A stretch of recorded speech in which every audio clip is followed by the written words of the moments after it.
क्या आप जानते हैं कि शिव मंदिरों में नंदी बैल हमेशा शिवलिंग के ठीक सामने क्यों विराजमान रहता है? मानो वह अनंत काल से किसी गुप्त रहस्य की रक्षा कर रहा हो। यह परंपरा केवल एक सजावटी प्रथा नहीं, बल्कि एक प्राचीन कथा की जीवंत स्मृति है, जहां नंदी ने शिव के विरक्त हृदय को प्रेम की अग्नि से जागृत करने में महत्वपूर्ण भूमिका निभाई थी। आज हम उस युगों पुरानी घटना में चलते हैं, जब स्वर्गलोक की शांति भंग हो चुकी थी और देवताओं की करुण पुकार ने एक अवतार को जन्म दिया, सती का पार्वती रूप में पुनरावतार, जो तारकासुर के अत्याचार को समाप्त करने का माध्यम बनी। बहुत बहुत प्राचीन काल की बात है, जब सृष्टि की लय अभी अभी नृत्य कर रही थी और ब्रह्मांड के कोने कोने में देवताओं का साम्राज्य अविचलित प्रतीत होता था। उस समय दक्ष प्रजापति की कन्या सती भगवान शंकर की प्रियतमा पत्नी के रूप में अवतीर्ण हुई थी। उनका प्रेम इतना गहन था कि कैलाश पर्वत की चोटियों पर, जहां बर्फीली हवाएं अनंत रहस्यों को फुसफुसाती थीं, वे शिव के साथ विहार करती। लेकिन विधि का विधान विचित्र होता है। दक्ष के यज्ञ में सती का देहांत हो गया। जब वो अपने पति शिव का अपमान सहन न कर सकी, योगाग्नि में जलकर वे भस्म हो गईं, किंतु उनका प्रेम अमर रहा। गिरिराज हिमालय की धर्मपत्नी मेनका देवी, जो सती से माता जैसा स्नेह रखती थी, इस दुख से व्यथित हो गई। उनके हृदय में एक अत्यंत गहन अभिलाषा जागी कि उनके गर्भ से भी सती सी सुंदरी सुलक्षणा कन्या जन्म ले। मेनका ने आद्या शक्ति जगदम्बा की आराधना आरंभ की। भक्ति की ऐसी ज्वाला जलाई कि स्वयं देवी प्रसन्न होकर प्रकट हुई। देवी ने मेनका से कहा, वर मांगो। मेनका ने पहले पुत्र और फिर कन्या की प्राप्ति का वर मांगा। तथास्तु कहकर देवी ने उनकी प्रार्थना स्वीकार की और इस प्रकार सती का अवतार पार्वती के रूप में होने का मार्ग प्रशस्त हुआ। उधर महर्षि कश्यप के उपदेश से प्रेरित होकर गिरिराज हिमवान ने भी ब्रह्मा जी को प्रसन्न करने हेतु अत्यंत कठोर तपस्या की। उनके हृदय में श्रेष्ठ संतान की कामना थी, उत्तम पुत्र और महान सद्गुणवती कन्या। ब्रह्मा जी प्रकट हुए। उनकी तेजोमय आकृति से हिमालय की चोटियां चमक उठी। ब्रह्मा जी बोले, वर मांगो हे पर्वतराज। हिमवान ने विनम्रता पूर्वक वर प्राप्त किया और इस प्रकार सृष्टि की माया ने अपना जाल बुनना आरंभ किया। मेनका, जो पितरों की मानसी कन्या थी, कुल और शील में श्रेष्ठ, उनके गर्भ से पहले एक प्रतापी पुत्र उत्पन्न हुआ, जिसका नाम मैनाक था, जो पर्वतों का राजा बना। उसके कुछ काल पश्चात सती ने नूतन शरीर धारण करने हेतु मैनाक के गर्भ में प्रवेश किया। समय आने पर जैसे सुनीति नवीन संपत्ति उत्पन्न करती है, वैसे ही मैनाक ने एक कन्या रत्न को जन्म दिया। पर्वत से उत्पन्न होने के कारण सब उसे पार्वती कहने लगे। कुछ गिरिजा और शैलजा भी उस कन्या के नाम थे। धीरे धीरे पार्वती चंद्रकला के समान बढ़ने लगी। माता पिता की आंखें त्रिभुवन सुंदरी पार्वती को देखकर अघाती न थीं। पार्वती के जन्म का समाचार पाकर देवर्षि नारद कौतूहलवश हिमाचल के घर पधारे। पर्वतराज ने उनका अत्यंत आदर किया। मेरा अहोभाग्य जो मुनिराज के दर्शन हुए, कहते हुए हिमवान ने अपनी लाडली पुत्री को बुलाकर मुनि के चरणों में प्रणाम कराया और हाथ जोड़कर बोले, मुनिवर, आप भूत, वर्तमान और भविष्य के ज्ञाता हैं। कन्या के दोष और गुण बतलाइए।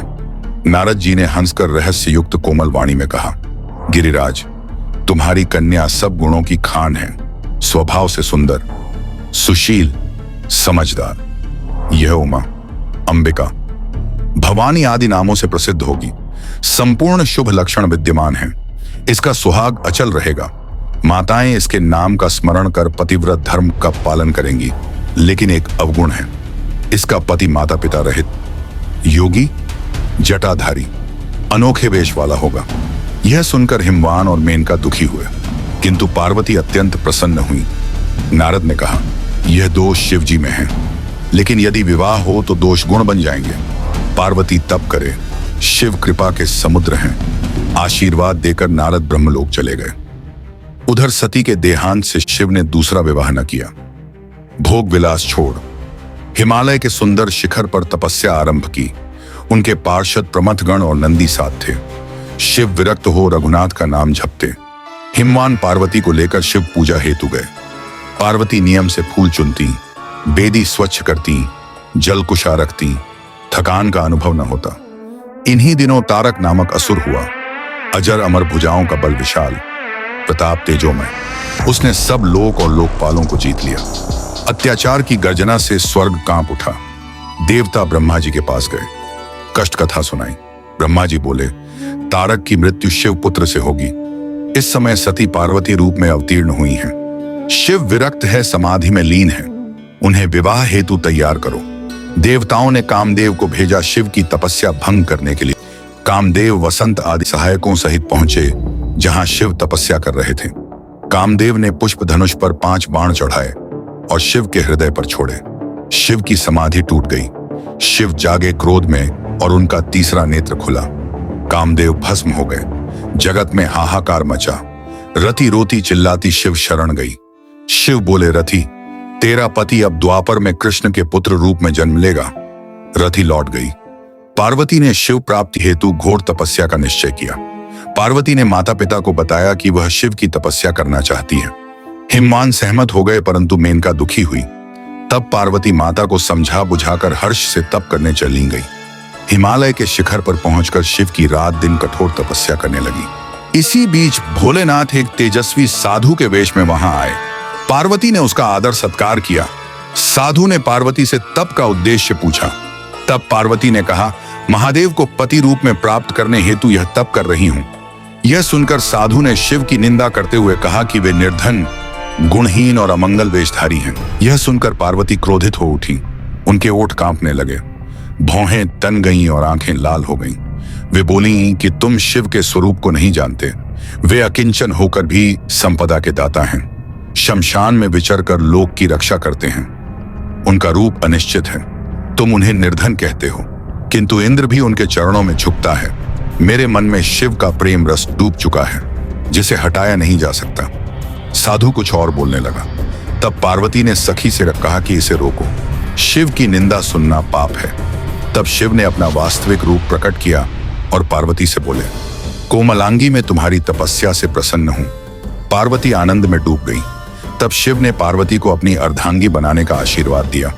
इसके बाद शिव अंतर्धान हो गए। कुछ काल बाद शिव पार्वती का विवाह धूमधाम से हुआ।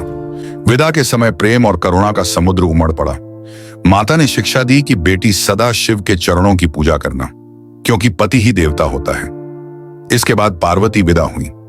विवाह के कुछ काल बाद कार्तिकेय का जन्म हुआ। युवा अवस्था होने पर कार्तिकेय ने तारकासुर का वध किया और देवताओं तथा अन्य लोगों को उसे भय से मुक्त किया। इस कथा से नैतिक शिक्षा मिलती है कि सच्चा प्रेम और तपस्या कभी व्यर्थ नहीं जाते। वे माया के जाल को भेद कर अत्याचार का अंत करते हैं। तारकासुर का वध शिव पुत्र कार्तिकेय ने किया, जो इस विवाह का फल था। और नंदी, वह शिव की तपस्या में साथी था। पार्वती की सेवा देखता रहा। इसलिए शिव मंदिरों में नंदी शिवलिंग के सामने बैठता है, मानो कह रहा हो, प्रेम की रक्षा करो, तप के रहस्य को समझो। इस परंपरा से हम सीखते हैं कि विरक्ति और भक्ति का मिलन ही सृष्टि का आधार है। तो दोस्तों, यदि यह वीडियो आपको पसंद आया हो तो कमेंट में ओम नमः शिवाय अवश्य लिखें। वीडियो को लाइक करें, शेयर करें और हमारे चैनल को सब्सक्राइब अवश्य करें। आपकी एक छोटी सी मदद हमें और अच्छी प्रस्तुति देने की प्रेरणा देती है। तो मिलते हैं अगले वीडियो में, तब तक के लिए ओम नमः शिवाय।